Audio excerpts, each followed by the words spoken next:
참사 최악의 외교 참사가 이어지고 있습니다. 연일 논란이 되고 있는 윤석열 대통령의 외교 참사 3가지 짚어보겠습니다.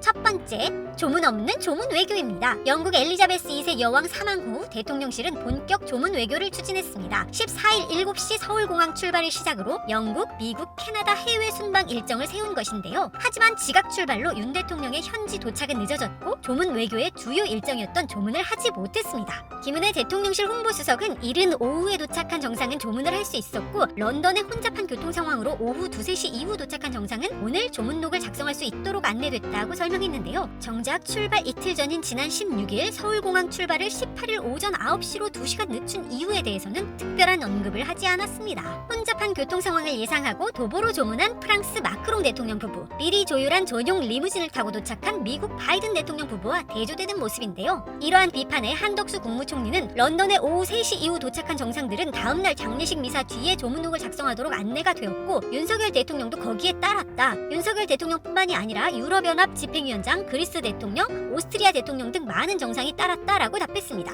하지만 유럽연합 집행위원장, 그리스 대통령, 오스트리아 대통령이 웨스트민스터홀에서 엘리자베스 2세 여왕을 참배한 사진이 인터넷에 공개되자 상황은 꼬이고 조문 취소 파동은 더 커지고 있는 상황입니다. 그리고 지각 출발이나 대통령실의 의전 실수로 정해진 시간 안에 조문하지 못했다면 일왕처럼 리셉션 이후 조문 또한 가능했을 텐데요. 조문하지 못한 것인지 하지 않은 것인지 정말 의문스럽네요. 공교롭게도 무속인 천공의 동영상이 공개되어 논란에 더욱 불을 지피고 있습니다. 잘 알지 못하는 사람의 조문을 가면 악한 기운이 묻어올 수 있다는 내용인데요. 시간의 흐름으로 보면 대통령실은 지난 12일 윤 대통령의 해외 순방 계획을 발표했고 14일 출입 기자들과 비공개 논의에서 18일 오전 7시 출발하는 순방 일정을 알렸습니다. 그 다음 날인 15일 천공은 동영상을 통해 조문 관련 강의를 했고 그 다음 날인 16일 대통령실은 애초 계획에서 2시간 늦춰 18일 서울공항을 출발하는 일정을 공지했습니다. 정말 공교로운 일이 아닐 수 없습니다.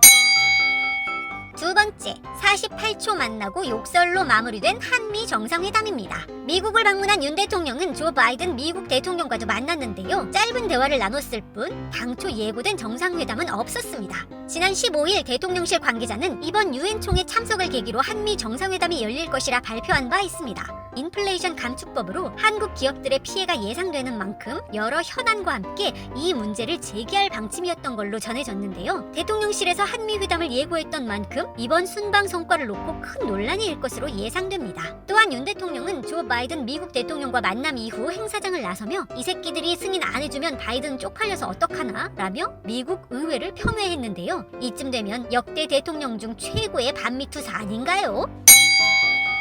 마지막으로 과정도 결과도 굴욕적인 한일 정상회담입니다. 지난 15일 대통령실에서는 유엔 총회를 계기로 한일 정상회담을 하기로 합의해놓고 시간을 조율 중이라고 발표했습니다. 그에 기시다 일본 총리가 강한 불쾌감을 드러냈다고 아사히 신문이 21일 정부 관계자를 인용해 보도한 적이 있는데요. 정상회담은 개최 사실이 확정되면 양국이 동시에 발표하는 게 외교 관례지만 우리 대통령실의 발표 당일에도 일본 정부 대변인 마스노 히로카즈 관방장관은 아무것도 결정된 바 없다고 답했습니다. 회담은 막판까지 진통을 겪은 끝에 윤 대통령이 기시다 후미오 일본 총리가 있는 곳으로 찾아가며 가까스로 이루어졌는데요. 박홍근 더불어민주당 원내대표는 우리 태극기 설치도 없이 간신히 앉은 비굴한 모습에 불과했고 강제징용 등 과거사 문제에 대한 진전은 전혀 없었다고 평가했습니다. 이쯤 되면 국가 원수가 아니라 국가 왼수 아닌가요? 대한민국의 국격이 더 떨어지기 전에 윤 대통령을 얼른 끌어내려야 하겠습니다. 이상 땡경뉴스였습니다.